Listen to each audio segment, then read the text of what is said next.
আমার বোঝানোর বিষয় এখানে হাতে গোনা আমি কয়েকটা পেয়েছি যে দরবারগুলো থেকে শিরিক, কুফরি, বেদাত এগুলো আসে না, আর বাকি অধিকাংশ জায়গাগুলো থেকে আল্লাহর জিকিরের নামে উলট পালট শব্দ শোনা যায়।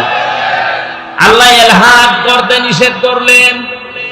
ওরা কিছুক্ষণ আল্লাহ আল্লাহ বলার পরে হো হো, এরপরে ইয়ালি বাবা, শালি বাবা, দয়াল বাবা, খাজা বাবা বলে জিকির করছে। তাহলে এইটা কি ইবাদত? আরো জোরে। এগুলো যারা করছে ওরা তো আমার জন্য দোয়া করবে, ওদের ব্যবসায় ভাটা পড়বে না। এক জেনাই দাঁতে একবার সদ্য পাই নিয়ে গেল, তখন আমি মাস্টার্সে আমার বলছে হুজুর শিরকের বিরুদ্ধে কথা বলেন, যে দেখি পীর সাহেবকে অনেক মহিলা সেজদা করছে। শুরু করলাম ওর নাম দিয়ে। কিছুক্ষণ পরে পীর সাহেব ওখান থেকে চিল্লিয়ে বলছে, ওরে নামা, আমার দরবার গেল। তোর দরবার তো যাবে। এজন্য কোরআনে কারীম উপস্থাপন করার যে ধরন আমরা পেলাম, এটা সামনে রাখবো ইনশাআল্লাহ। নবীজি জানিয়েছেন, মানিত্তাবাআল হুদা বিগাইরিল কোরআন আদাল্লাহুল্লাহ। এই শব্দের দিকে তাকান, তিরমিজি শরীফের হাদিস। কোরআন বাদ দিয়ে পৃথিবীর কোন জায়গায় যদি কেউ ভালো হওয়ার নিয়তেও যায়, তার নিয়ত যতই ভালো থাক, কিন্তু কোরআন সেখানে নেই, এই জন্য আল্লাহ নিজে দায়িত্ব নিয়ে তাকে গোমরা বানিয়ে দেবে। এখানে যারা আলেম বসে আছে, আপনি জিজ্ঞাসা করেন আদাল্লা ইউদিল্লু বাবে ইফআল থেকে এসেছে। নবী যদি দল্লা শব্দ দিতেন, দল্লা ইয়াদিল্লু, বাংলা অর্থ দাঁড়াতো আপনি নিজেই নিজেকে গোমরা বানিয়ে ফেলেছেন। বাবে ইফআল থেকে আসার কারণে বাংলা অর্থ দাঁড়িয়েছে আপনার হয়তো নিয়ত ভালো ছিল, আপনি ভালো হওয়ার নিয়তে গিয়েছিলেন, কিন্তু কোরআন সেখানে ছিল না, এজন্য আল্লাহ নিজে দায়িত্ব নিয়ে আপনাকে আরো খারাপ বানিয়ে দেবে। টাঙ্গাইলবাসী হেদায়েত দেওয়ার একচ্ছত্র মালিকানা হামজার। বলেন বলেন, নবীজির কার? আরো জোরে কার? শব্দটা আল্লাহ, আমি আল্লাহ নিজে তাকে খারাপ বানাবো। সুতরাং আজকের এই হাদিস থেকে সিদ্ধান্ত নেওয়া লাগবে, যে সমস্ত দরবারে কোরআন নেই, কোরআনের কর্মসূচি চলে না, ওই দরবারের প্রতিষ্ঠাতা যদি আমার বাবাও হয়, ওই দরবারে আমি নেই। পারবে? দ্বিতীয় আরেকটা কথা বলছি, যেই রাজনৈতিক দলের কর্মসূচিতে কোরআন নেই, কোরআনের নিয়ম কানুন চলে না, ওই দল যদি আমার বাবাও গঠন করে, ওই দলে আমি আজকে থেকে আর নেই।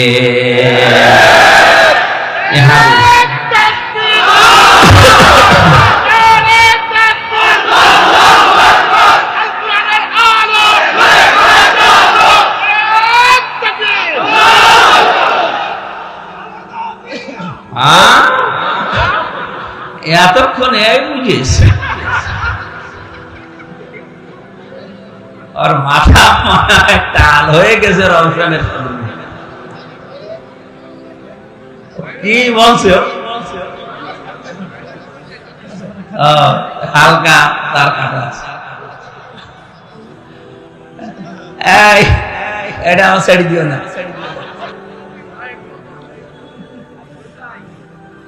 এত আবেগ বেড়ে গেছে, হাত তুলতে বললে ঠ্যাং তুলে ফেলে। ওর স্লোগান দিচ্ছে খালেদা জিয়া, মানে একেবারে একনিষ্ঠ কর্মী। ভাই ভাই একটু বসে। টাঙ্গাইলবাসী কি বললাম হাদিসটা দিয়ে? এই হাদিসটাকে আমি এখন বানালাম। এই কথা বলে না কেন? ১,৫০০ বছর আগের কথা। কোরআন যেখানে নেই, ওখানে যদি কেউ ভালো হওয়ার নিয়তেও যায়, আল্লাহ নিজে দায়িত্ব নিয়ে তাকে গোমরা বানিয়ে দেয়। এর বাস্তব উদাহরণ কুষ্টিয়ার লালনের মাজার। হাজারো মানুষ এই এলাকা থেকেও যায় ভালো হওয়ার নিয়তে, ফল দাঁড়ায় কি? ওখানে কোরআন নেই, কোরআনের কর্মসূচি নেই, আছে শুধু গাঁজা। আমার তো মনে হয় সারা দেশ কুড়ি কুড়ি আর কয় মন গাঁজা পাবেন, তার সাথে বেশি পাওয়া যাবে দরবারে। পুলিশে পাহারা দিয়ে গাঁজা খাওয়ায়, বলেন সুবহানাল্লাহ। এখানে তো মানুষ ভালো হওয়ার নিয়তে যাচ্ছে, যাওয়ার পরে ফল কি? আগে বিড়ি খেত না, এখন বিড়ি খাচ্ছে। আগে দাড়ি কাটতো না, এখন দাড়ি কেটে ফেলেছে। আগে গাঁজা কি চিনতো না, এখন আসর বসিয়ে গাঁজা খাচ্ছে। কথা বলেন ঠিক কিনা? যারা সিদ্ধান্ত নিয়ে ফেলেছেন যে কোরআন যেখানে নেই, ওই দল যদি আমার বাবা প্রতিষ্ঠাতা হয়, আমি ওখানে আর নেই, এ ওয়াজ তো যদি সঠিকভাবে মেনে নিতে পারেন, বাংলাদেশে ইসলাম চলে আসার কথা।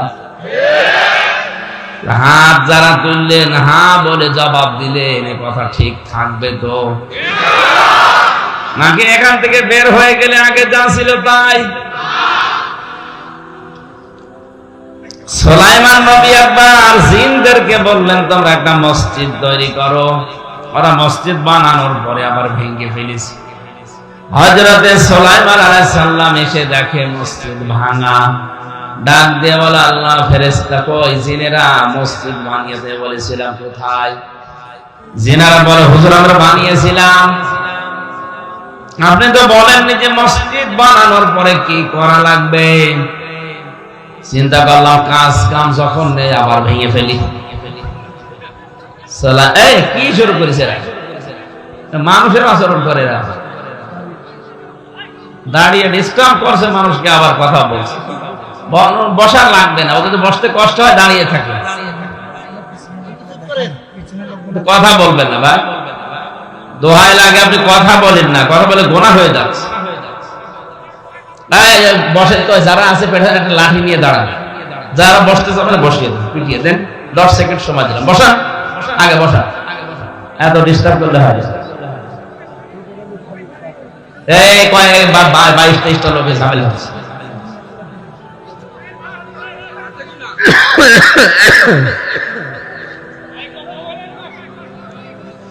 সুবহানাল্লাহ আলহামদুলিল্লাহ লা ইলাহা ইল্লাল্লাহ।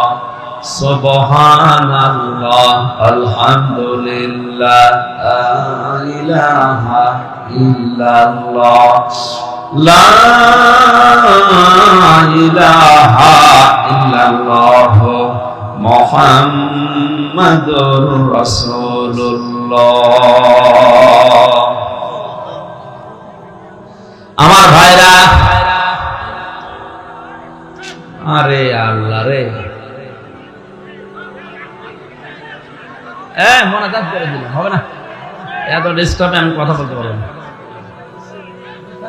কথা শুনে আপনি নাই বলছেন, ছাতা দেওয়ার দরকার কি?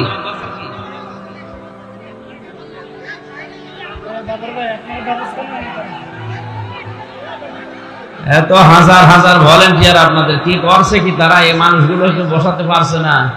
এখানে কি ভিসা নাকি? ভিসা তাহলে বসে না কেন?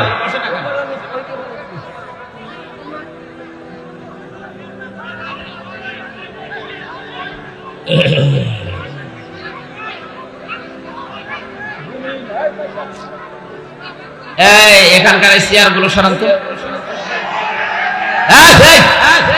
এক কথা দৌড়াদৌড়ি করো, চেয়ার গুলো ফেলে দেবো। এই ক্যামেরার পেছনে যা চেয়ার আছে সব চেয়ারের দিকে দিয়ে দেন, দেন দিয়ে ওখানে বসুন। এই ছেলে,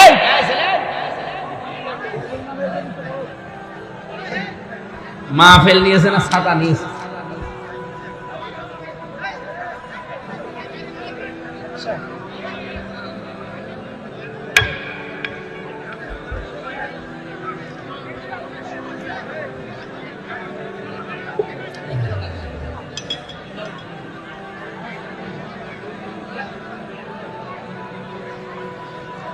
তাড়াতাড়ি করেন, একটা চেয়ার বের করে দিতে এত সময় লাগছে।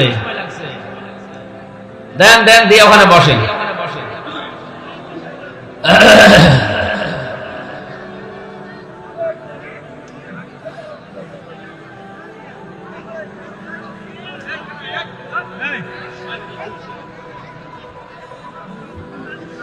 আল্লাহুম্মা সাল্লি আলা সাইয়্যিদিনা মাওলানা মুহাম্মদ ওয়া আলি সাইয়্যিদিনা মাওলানা আল্লাহুম্মা সাল্লি আলা মাওলানা মুহাম্মদ ওয়া আলি সাইয়্যিদিনা মাওলানা আমাকে শহীদ করে সেই মিছিলে শামিল করে নিও, যে মিছিলের নেতা আমির হামজা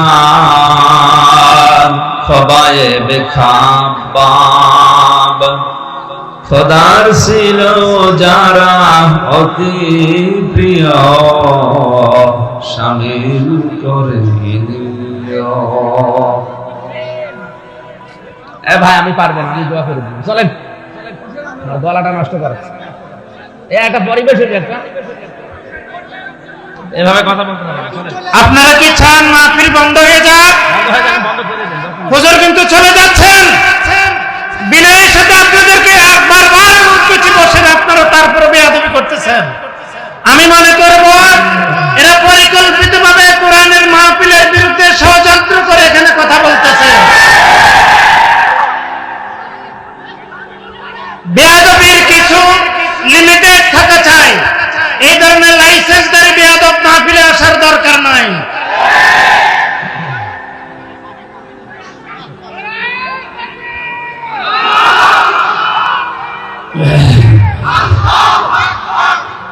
সুবহানাল্লাহ আলহামদুলিল্লাহ লা ইলাহা ইল্লাল্লাহ সুবহানাল্লাহ আলহামদুলিল্লাহ লা ইলাহা ইল্লাল্লাহ। স্টেজে যে যারা যুবক মানুষেরা কি করছে, এখানে কি করছে, ওইগুলো থামানো যায় না? হ্যাঁ, বদনামে যে কালকে এরা এটা ছড়িয়ে দেবে, দেখেন এগুলো কি মানুষ মনে করছে না? কালকে ছড়িয়ে দেবে। ভালো কথা তো একটা ছড়াবে না, এই যে গ্যাঞ্জাম চলছে এটা ছড়াবে, 2 মিনিট 3 মিনিট ছড়াবে, আর এই যে কাঙ্গালি বদনাম মনে করবো জেলার মানুষ এরকম বিয়াদবি।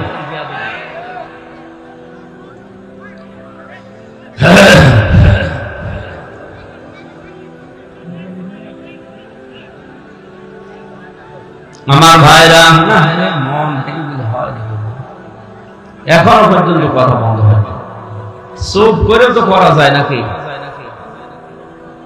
আশ্চর্য, দিনের বেলা তো করলাম, তো এত আওয়াজ হয়নি তো জায়গায়।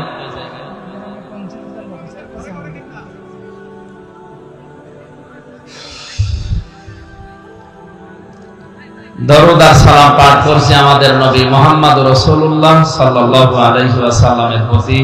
এটা রজব মাস, আজকে দেখতে দেখতে 5টা দিন চলে গেল, আর মাত্র শাবান মাসের 5 তারিখ আজকে।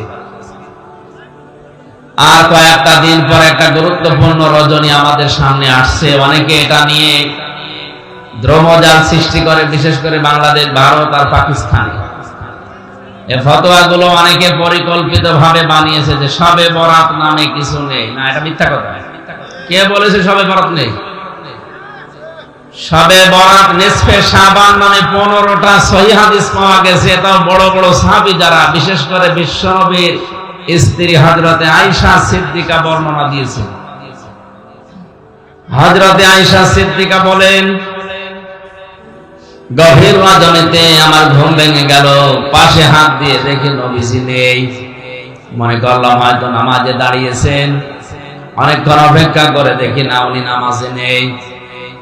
আশপাশে খোঁজ করে দেখি পাশেই জান্নাতুল বাকি নবী মুহাম্মদ রাসূলুল্লাহ কবরের পাশে দাঁড়িয়ে অঝোর নয়নে কাঁদতেছে। ডাক দিয়ে বললাম, ইয়া রাসূলুল্লাহ, আপনি কাঁদেন কেন এই গভীর রজনীতে? নবীজি বলেন, আয়েশা, তুমি কি জানো আজকের কোন রাত? এটা শাবান মাসের নিসফে শাবান, 14 দিবাগত রাত। মহান আল্লাহ এ প্রথম আসমানে সেটা দিচ্ছে। 5 প্রকার মানুষ বাদ দিয়ে তামাম দুনিয়ার মানুষদেরকে আল্লাহ মাফ করে দেবে। আর মাত্র 9 দিন পরে ওই রাতটা আমাদের সামনে। আমরা দেখি ওই 5 প্রকার মানুষ যারা মাফ পাবে না, এত বড় দুর্ভাগা কারা তারা? নবীজি ওই দিন আয়েশাকে বলেছিলেন, হে আয়েশা, প্রথম নম্বরে তারা মাফ পাবে না যারা শিরিক করে আর শিরিকের সাপোর্ট করে। এই কথাটা পড়ার পরে আমার বাংলাদেশ সম্পর্কে একটা দৃশ্য মনে পড়ছে। এদেশে এখন অনেকে শিরিক করছে, করাচ্ছে এবং শিরিকের সাপোর্ট করছে। এখন যদি বলেন শিরিক করছে কি করে? হ্যাঁ, আল্লাহ যেটা পারে ওইটা অন্য কেউ পারে, এই কথা বিশ্বাস করার নাম শিরিক। আজ সিলেবাস থেকে শুরু করে অনেক জায়গায় এই সূক্ষ্ম ষড়যন্ত্র করে এগুলো আমাদের এই ছোট ছোট কমলমতি শিশুদের, বাচ্চা বাচ্চা ছেলে মেয়েদের মেধার ভেতরে ঢোকানো হচ্ছে। আমি নাম নিতে পারলাম না, এজন্য দুঃখিত। 2 নম্বরে অনেকে শিরিক করছে যারা বলে যে সমস্ত ক্ষমতার উৎস এরা মুশরিক। কারোর ফতোয়া লাগবে না, ডাইরেক্ট ফতোয়া। ক্ষমতার উৎস আরো জোরে, আন্নাল কুওয়াতা লিল্লাহি জামিআ। আপনি পার্সেন্টেজ হিসাব করে দেখবেন, এই দেশের 100 জনের 15 জন মানুষও টিকবে না। অথচ আদমশুমারিতে এদেশে 96 ভাগ মুসলমান। মুশরিক হয়ে গেলে লোকটার মুসলমান থাকে? বলেন, মুশরিক যারা, তারা আল্লাহ আছে কথা বিশ্বাস করত, কিন্তু তার সাথে অন্য শক্তিকে যোগ করে দিত। বিশ্বনবীর আপন চাচা আবু তালেব, এই লোকটা মুশরিক ছিল, কিন্তু বিশ্বাস করত আল্লাহ একজন আছে, এজন্য কাবার খেদমত করত। নবীজির দাদা আব্দুল মুত্তালিব, এই লোকটা মুশরিক ছিল, কিন্তু এই কথা বিশ্বাস করত যে আল্লাহ একজন আছে। আমি এই কথাটা বানালাম। কোরআনে কারিমে কয়েক জায়গায় আল্লাহ প্রশ্ন দিয়েছেন, ওয়ালা ইন সাআলতাহুম মান খালাকাস সামাওয়াতি ওয়াল আরদা লা ইয়াকুলুনাল্লাহ। হে নবী, ওদেরকে যদি জিজ্ঞাসা করেন আসমান জমিন কে বানিয়েছে, ওরা এক বাক্যে স্বতঃস্ফূর্তভাবে বলবে আল্লাহ। আব্রাহা যেদিন কাবা ধ্বংস করার জন্য আসে, রাস্তার ভেতরে যারা উট ছাগল ভেড়া পেয়েছে সবগুলো বেঁধে নিয়ে জবাই করে করে খাচ্ছিল। কে যেন এসে বলেছে, ও আব্দুল মুত্তালিব, তোমার যে সমস্ত জিনিসপত্র গুলো উট ভেড়া ছাগল সব আব্রাহা ধরে ধরে নিয়ে যাচ্ছে। আব্দুল মুত্তালিব ওই সময় দৌড় দিয়ে কাবার চাবিটা, ওই যে মুলতাজাম নামক যে জায়গাটা কাবার দরজার উপরে, ওখানে ঝুলিয়ে দিলেন। ডাক দিয়ে বলে, কাবার মালিক, এ ঘরের মালিক তুমি, এ চাবি তোমার হাতে দিয়ে গেলাম, কারণ যে বাহিনী নিয়ে এসেছে এর সামনে দাঁড়ানো আমার মতো মানুষের সম্ভব না, কিন্তু তোমাকে আমি তোমার হাতে দায়িত্ব দিয়ে চলে গেলাম। বলেন তো আব্দুল মুত্তালিব এ লোকটা মুসলমান না মুশরিক? আমরা সবাই হাদিস কোরআন যতটুকু জানি বুঝি মুশরিক বলে পরিচয় দিই, বলিও, অথচ কাবা শরীফের দেওয়ালে বা দরজার সাথে চাবি লাগিয়ে ও ঘোষণা দিচ্ছে, কাবার মালিক তোমার ঘর, তুমি রাখো, দিয়ে গেলাম।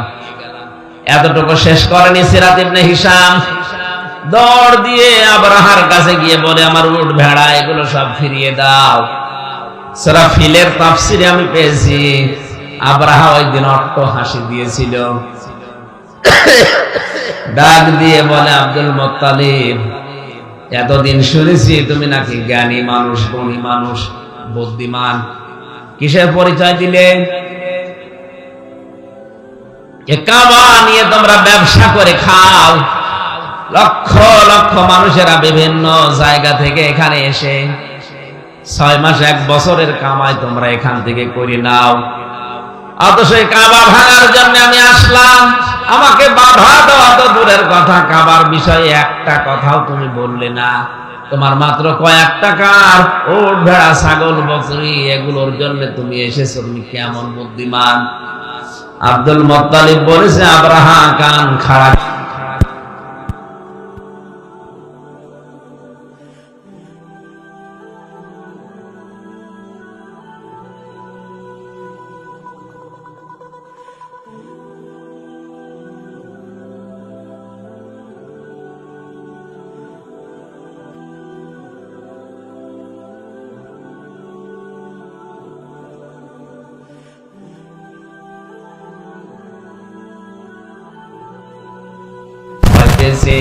হযরতে খাদিজা দিন 5টা কথা বলেছিলেন।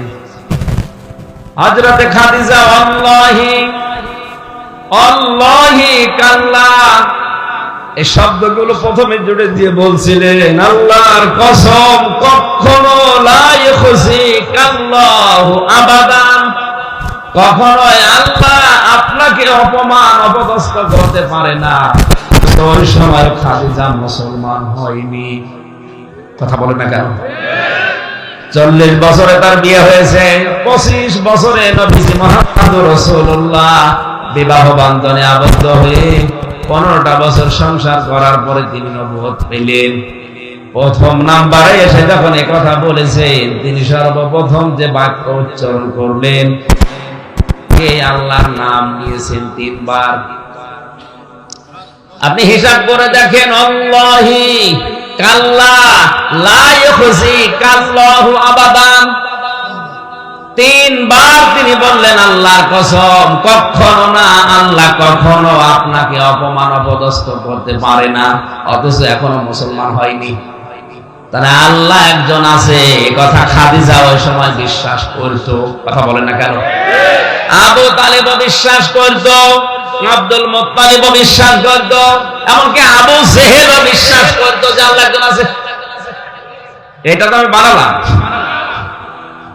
বদরের ময়দানে যেদিন যাচ্ছিল, কাবার গিলাফ ধরে আবু জেহেল হাউ মাউ করে কেঁদে বলেছিল, কাবার মালিক তুমি একজন আছো, আমি জানি মুহাম্মদের বিরুদ্ধে অস্ত্র নিয়ে যাচ্ছে বদরের ময়দানে যুদ্ধ করার জন্য, সত্যের পক্ষে যে আছে তারে তুমি বিজয় দিও। ওর দোয়াও কবুল হয়ে গেছে, কারণ সত্যের পক্ষে তো ছিল না, ছিল মিথ্যার পক্ষে। সত্যের পক্ষে যিনি ছিলেন আল্লাহ তাকে ওর দোয়াও কবুল করে বিজয় দিয়েছেন। কথা বলেন ঠিক কিনা? আমার বোঝানোর বিষয় হচ্ছে, আল্লাহ একজন আছে বিশ্বাস করলে মানুষ মুমিন হয়ে যায় না। আমিনান নাসি মাইয়াকুলু আমান্না বিল্লাহি ওয়া বিল ইয়াউমিল আখির ওয়া মা হুম বিমুমিনিন।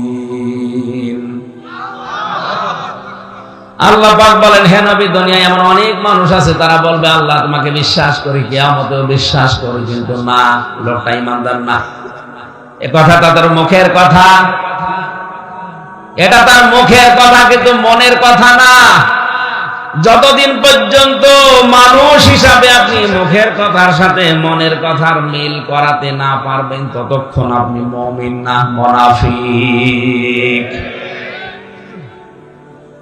সাহাবায়ে কেরাম আল্লাহর দরবারে কবুল হয়েছিলেন যে 7টা কারণ আমি জানি, তার অন্যতম ওনারা মুখে যেটা বলতেন ওইটাই ওনাদের মনের কথা। আর আমরা আল্লাহর দরবারে কবুল হতে পারি না, কারণ আমাদের মুখের কথার সাথে মনের কথার কোনো মিল নেই। মুখে যা বলছে মনে করবেন 100 ভাগ মনে ওইটা নেই। এক কথা বলছে না কেন? সেদিন চট্টগ্রাম থেকে আসার সময় এক নেতা পাশে বসেছিল, আফসোস করে বলছিল যে হুজুর, জীবনে আর কত মিথ্যা কথা বলবো, আমি আর পারছি না। সকাল 10টা থেকে শুরু করে রাত 10টা পর্যন্ত শুধু মিথ্যার উপরে আছি, ধোঁকা দিয়ে আর কত বোকা বানাবো মানুষকে, আমি আর পারছি না, আমার বিবেক শেষ। তারপরও বলা লাগছে, কারণ না বলে উপায় নেই।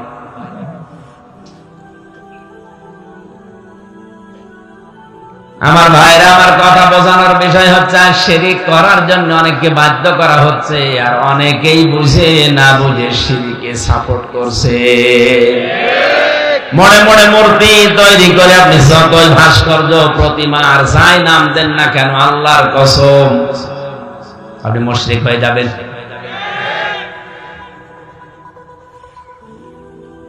নরেন্দ্র মোদীর নাম আমরা শুনেছি, তাকে আসতে দেওয়া হয়েছিল না, এই জন্য হাজার হাজার আলেম এদেশে জেলে ছিল। যে কয়টা কারণে আলেমরা বাধা দিয়েছিল আমি পেয়েছি তার 5টা। অন্যতম, গুজরাটে মুসলমান হত্যাকারী, ভারতের এই যে জাতীয়তা কেড়ে নিয়ে এনআরসির নামে হাজার হাজার মুসলমানদেরকে তাদের অধিকার থেকে বঞ্চিত করে দেশ থেকে তাড়িয়ে দেওয়ার যে সিদ্ধান্ত। 3 নাম্বার, আল্লাহর ঘর বাবরি মসজিদ ভেঙে ফেলা। কাশ্মীরের মুসলমানদের প্রায় 50 লাখের মতো মানুষ, 50,000-এর মতো মানুষ হত্যা করার পেছনে প্রত্যক্ষ। 5 নম্বরে যেটা পেয়েছি সর্বশেষ, আল্লাহর কোরআনের 26টা আয়াত বাদ দেওয়ার জন্য কোর্টে মামলা হয়েছে ভারতে। বাংলার আলেমরা এই কারণে বলেছিল না, এত বড় বড় বিশাল 5টা জিনিসের সাথে বিশেষ করে আল্লাহর কোরআনের 26টা আয়াত যারা বাদ দিতে চায় তারা এখানে আসতে পারবে না। এতটুকু ধোয়া দিয়ে হাজারো আলেম এখনো পর্যন্ত জেলে আটক আছে। এরা তো এদের ঈমান বাঁচানোর তাকিদে শিরিক আমি করব না, শিরিক যে করবে তাকে আমি সাপোর্টও করব না। এটা শব্দটা এত কঠিন শব্দ, নবীজি বলেছেন তোমাকে কেউ যদি শিরিক করাতে বাধ্য করে তুমি জীবন দিয়ে দাও, যদি কেটে কেটে টুকরা টুকরা করে আগুনে ফেলে দেয়, পানিতে ফেলে দেয়, পুড়িয়ে ফেলে, ছাই হয়ে যাও, তারপর শিরক করবা না। এত বড় বড় গুরুত্বপূর্ণ রজনী, এই সবে বরাত বলেন, সবে মেরাজ বলেন, সবে কদর বলেন, যত বড় বড় গুরুত্বপূর্ণ রাত হোক, শিরিককারী যারা এদের মাফ নেই। এক্ষুনি তওবা করা লাগবে, জীবনে আমরা আর শিরিকে নেই। 2 নম্বরে আল্লাহ মাফ করবে না অবাধ্য সন্তান যারা পিতা মাতার। আর সিলেবাসের ভেতরে যেগুলো দেওয়া হচ্ছে মা বাবার বাধ্য হওয়ার জন্য, সেরকম কোনো পড়া 1 থেকে মাস্টার্স পর্যন্ত আমরা পাচ্ছি না। এজন্য আজ হাজারো সন্তান লেখাপড়া করছে ঠিক, মাস্টার্স পাস করার পরে মার বাবাকে রেখে আসছে বৃদ্ধাশ্রমে। রাঙ্গামাটির এক কলেজের অধ্যাপক মাহফিল শেষ করে লঙ্গতে থেকে আসার সময় উনি দেখি আমার বলছে, হুজুর দেখবেন বৃদ্ধাশ্রম কেমন, চলেন দেখি। যে দেখি কাঁদতেছে কলেজের অধ্যাপক। ওর মা বলছে, বাবা আমি যখন মারা যাব তুই আমার মাথার উপরে ফ্যানটা পাল্টিয়ে দিবি। মা বলছে, মা, ছেলে বলে, মা তুমি তো মারাই যাবা, তখন আবার ফ্যান পাল্টিয়ে করবো কি? মা চোখের পানি ফেলে দিয়ে বলে, সন্তান আজ 3 মাস আমি এখানে আছি, এ ফ্যানটা চলে না। কর্তৃপক্ষকে বলেছিলাম, ওরা আমার কথা গুরুত্ব দেয় না, তুই টাকা পয়সা তো পাঠাস না, এই জন্য ওরা আমার সেবা যত্ন করে না। আমি 3 মাস এখানে থেকে যেটা বুঝতে পারলাম, তুই আমার সাথে যা করলি কিছুদিন পরে তোর ছেলে এইটাই করবে। তোমার ফ্যান ছাড়া ঘুম আসে না, তোর কষ্ট হবে, এই জন্য আগে থেকে তোরে সতর্ক করলাম। ওই অবস্থায় দেখি ওর মা মারা গেল, ওর হাতের উপরে হাও মাও করে কেঁদে ফেলেছে। আমার বলছে, হুজুর এই দোষ শুধু আমার একা না, এই দোষ আমার বোর। ওই বেটি বারবার আমাকে ফুসলা যে বুড়ি যদি বাড়ি থাকে তোর ভাত আমি খাবো না। শেষ পর্যন্ত আমার 2টা সন্তান আছে, তাদের মুখের দিকে তাকে আমি কিছু বলতেও পারি না, তালাকও দিতে পারি না, যে ছেলে মেয়ে দুটো কি হবে। বহু কষ্ট করেছিলাম, কিন্তু 3 মাস আগে আর পারি নাই, বাধ্য হয়ে রেখে গেছি এখানে। শেষ পর্যন্ত আমার মা আজকে মারা গেল, দুনিয়াতে এখন আমার নাম ধরে ডাকার মতো আর কেউ নেই। ও টাঙ্গাইলের মা বোনেরা এসেছেন কিনা আমি জানি না, শুধু নামাজ পড়া রোজা করার কালো বোরকা পরে মনে করছেন আমি জান্নাত পেয়ে বসে আছি। না, স্বামী যেটা পছন্দ করে ওটা যদি জায়েজ হয় অবশ্যই আপনাকে জীবন থাকতে মেনে নেওয়া লাগবে। এখানে আমি সহ যত স্বামী বসে আছে প্রত্যেকটা স্বামী, আমি সবার পক্ষ থেকে বলছি, প্রতিটা স্বামী পছন্দ করে, চাই যে আমার বিয়ের পরে যেন আমার মা বাবা আমার সাথে থাকে। কারা কারা স্বামীরা চান হাত তোলেন তো। বিয়ে না করে হাত তোলার দরকার নেই, বিয়ের সম্মানিত মা বোনেরা তাকান আপনার স্বামী হাত তুলেছে কিনা। অথচ আপনার কারণে এই স্বামী কিছুদিন পরে তার মা বাবাকে আলাদা করে দিতে বাধ্য হয়। আপনি জান্নাত যেতে পারবেন না শুধু নামাজ পড়ে রোজা রেখে কালো বোরকা পরে না, মা বাবার সাথে শ্বশুর শাশুড়ির সাথে নিজের মা বাবার মতো আচরণ করা লাগবে। আমি জামাই একজন, আল্লাহর কসম কোরআনে কারীমকে সাক্ষী নিয়ে বলছি, আমি আমার শ্বশুর শাশুড়িকে যে নজরে দেখি, আমরা যারা জামাই আছি শ্বশুর শাশুড়িকে যেই নজরে যেই মহব্বতে আমরা দেখি, বউগুলো যদি আজ বাংলাদেশে ওই নজরে দেখতো, কোনো পরিবারে কেউ সন্তান আলাদা হতো না। আপনি মনটা উদার করেন না কেন? নবীজি জানিয়েছেন কোন স্ত্রী যদি চায় যে তার স্বামী আরো বেশি দিন বেঁচে থাক, স্বামীর সন্তান, স্বামীর সম্পদ, স্বামীর মান ইজ্জত বেড়ে যাক, সেজন্য দুইটা কাজ করতে বলে স্বামীকে। এক নাম্বারে যেন সব সময় বলে স্বামী নিকট আত্মীয় যারা আছে, রক্তের সম্পর্ক, এদের খোঁজ খবর বেশি করে রাখে। আর মা বাবা যতদিন আছে অন্তত খেয়ে হোক না হোক তাদের সম্মান করে চলো, এটা হাদিস। অথচ অনেক স্ত্রী এই দুইটাই চাই না। নিজের আত্মীয় স্বজন আসলে স্বামীকে দিয়ে মরণের বাজার করায়, আর স্বামীর বাড়ি থেকে কেউ আসলে আগেই মন খারাপ হয়ে যায়। কথা বলে না কেন? আমার তো মনে হচ্ছে শুধু ওই কলেজের অধ্যাপক না, এখানে হাজারো সন্তান এরকম বসে আছে যারা মুরব্বী আছে, এরা ওদের সন্তান আর বেটার বোর কাছে ওই রকমই। সবে বরাতে আপনি মাপ পাবেন না, মা বাবার অবাধ্য হওয়া যাবে না। দুনিয়া একদিকে চলে যাক। হযরত ইব্রাহিম নবীর কথা মতো কিন্তু তার সন্তান ইসমাইল বউ বাদ দিয়েছিল। এরকম সিচুয়েশন যদি হয়ে যায় তাহলে মা বাবার মন রক্ষা করতে জায়েজ পন্থায় বউ বাদ দেওয়া যায়। কোরআনে আমি ব্যাখ্যামূলক শব্দ যত পেয়েছি সবচেয়ে বেশি পেয়েছি মার বাবার পক্ষে। কোন জায়গায় আল্লাহ ব্যাখ্যা দিয়েছেন 3টা, 5টা, 7টা, 9টা, 11টা, 17টা, 21টা।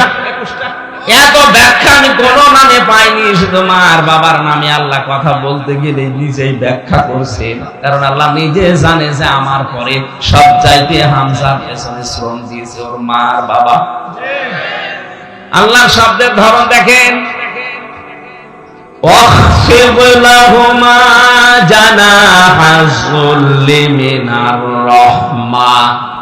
এখানে যারা আলেম আছেন তাদেরকে বলছি, আল্লাহ পাক বলেন অখফিদ, খফজন শব্দের শাব্দিক অর্থ হচ্ছে ডাউন, ফল করা।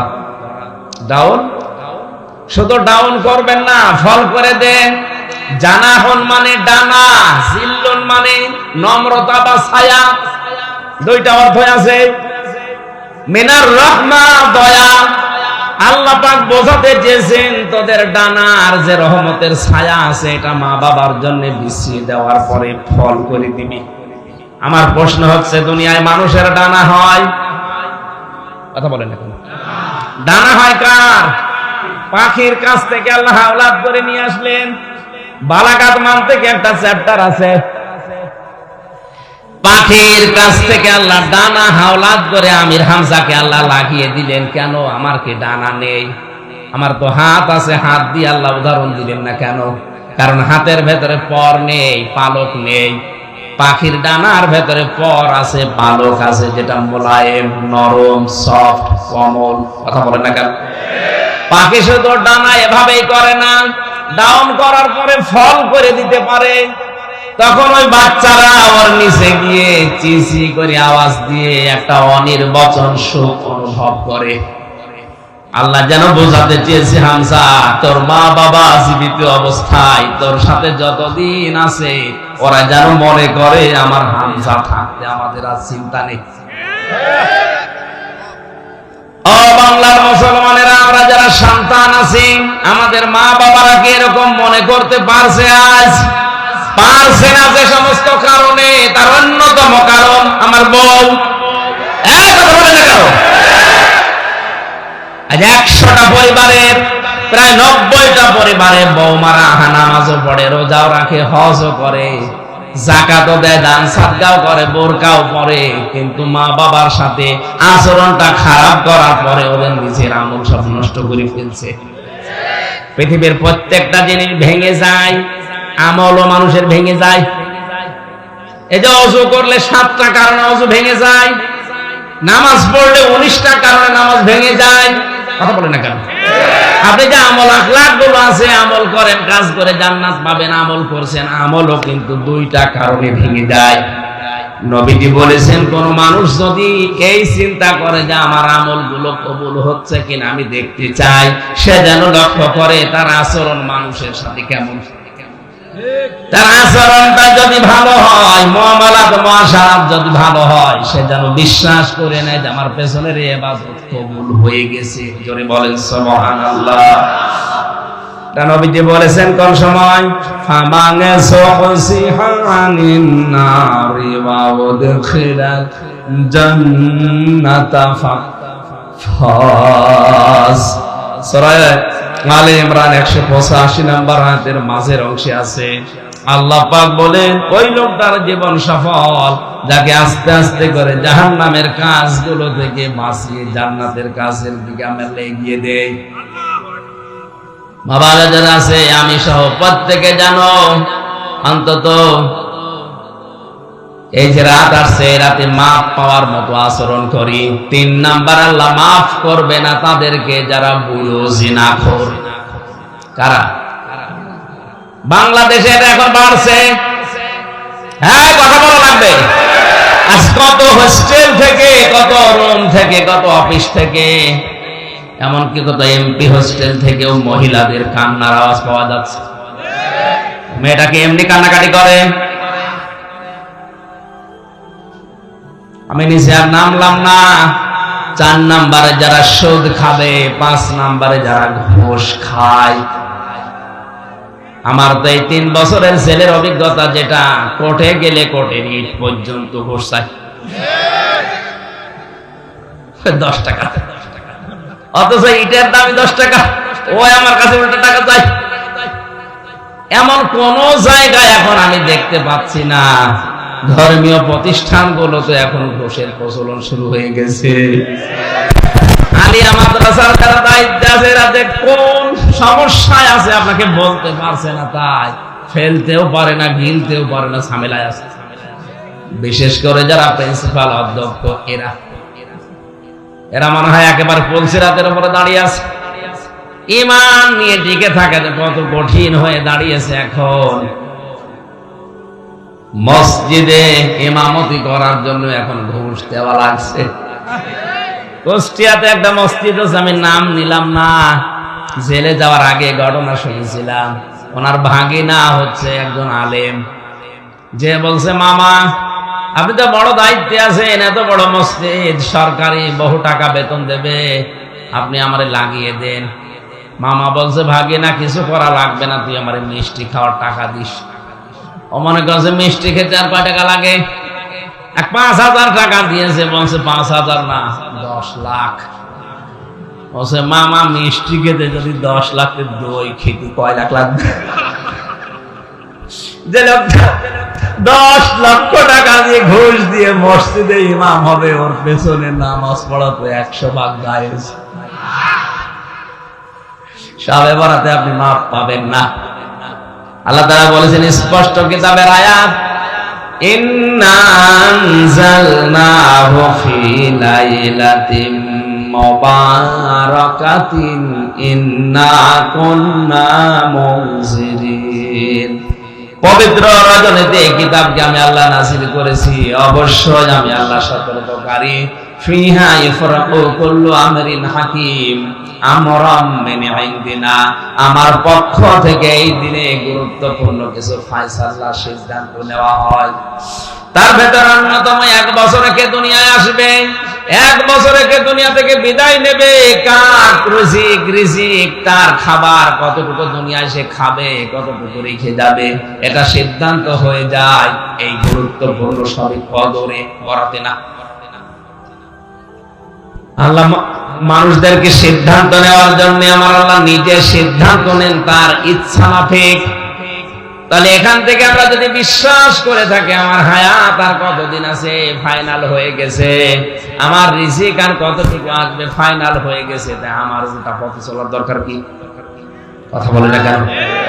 এটা যদি আমরা সবে বরাত, সবে কবর, সবে মিরাজ এগুলো বিশ্বাস করেই থাকি, আর লোক দেখানোর জন্য যদি কিছু ইবাদত বন্দেগী করে থাকি, অন্তত এই বিশ্বাসটা দৃঢ় করা লাগবে 1 বছর আমার হায়াত আছে না গেছে, এটা কিন্তু লিখিত হয়ে গেছে। আমি যেহেতু এসেছি খালি হাতে, খালি গায়ে, খালি পায়ে, যাব খালি গায়ে, খালি পায়ে, কথা বলেন ঠিক কিনা? এজন্য আমি কোন অন্যায়ের কাছে আর মাথা নত করতে রাজি না। কার জন্য অন্যায় করব, 2 দিন পর ওই আমার শত্রু হয়ে দাঁড়াবে। ইন্না কুন্না মুরসিলিন, অবশ্যই আমি আল্লাহ রাসূলদেরকে প্রেরণ করেছি। যে রাসূলরা এখন নেই, নায়েব আছে, এই যে সমস্ত গুরু নবীজির নায়েব উত্তরাধিকারী, এদের দায়িত্ব হচ্ছে এখন রাসূলুল্লাহ যা করতেন ওইটা করা। এক একটা শব্দে আমার এই যে ফিহা ইফরাকু কুল্লু আমরিন হাকিম, আল্লাহ গুরুত্বপূর্ণ সিদ্ধান্তগুলো তার আদেশে নিয়ে থাকেন। আমর মানে হুকুম, আদেশ। এত বড় বড় কঠিন শব্দ এর ভেতরে আল্লাহ দিয়েছেন, লক্ষ লক্ষ তাফসিরে কথা লুকিয়ে আছে। যত বের করবেন টান দিয়ে গবেষণা করে তত বের হবে। আমার এখন সময় কম, তো 1 ঘন্টা সময় দিয়েছিল, 1 ঘন্টা হয়ে গেছে, রাত 9টায় আছে। আবার ওই যে কোন জায়গায় যেন বললেন, হ্যাঁ, দৌলতপুর মানিকগঞ্জে। সুতরাং ওখানে যে এখন 1 ঘন্টার ভেতরে হাজির হওয়া লাগবে। আর মা বোনদের এই মাহফিলটা তো আমি জানতামই না যে আপনি মাগরিবের পর মাহফিল দিয়েছেন। আমি তো মনে করছি দিনে 1টা রাতে 1টা। মহিলাদের প্যান্ডেলে কালেকশন করতে বলেন, এখন বলবো। সম্মানিত মা বোনেরা, আল্লাহর রাস্তায় এই মাদ্রাসার জন্য আপনারা যে জানিয়ে এসেছেন দিয়ে যাবেন। আর আপনারা জানেন আমি 3 বছর ভেতরে ছিলাম, এখন শরীরও ভালো না, জোর করে করে মানুষ নিয়ে যাচ্ছে। সালাম দেন, দোয়া করেন এই বলার জন্য। কিন্তু যেহেতু এই যে 45 মিনিট 1 ঘন্টা করে কথা বলতে হলো, 2-3টা করলে গলা ভেঙে যাচ্ছে। দোয়া চাই, মাপ চাই, আগামীতে নিলে 1টা করে মাহফিল নেবেন, আর রাত 9টায় তুলে দেবেন, 11টা-12টা পর্যন্ত চালাবো ইনশাআল্লাহ। মেয়েদের ভেতরে বলছি, যারা কালেকশনে আছেন অবশ্যই কিছু না কিছু দিয়ে যাবেন। আল্লাহুম্মা আমিন।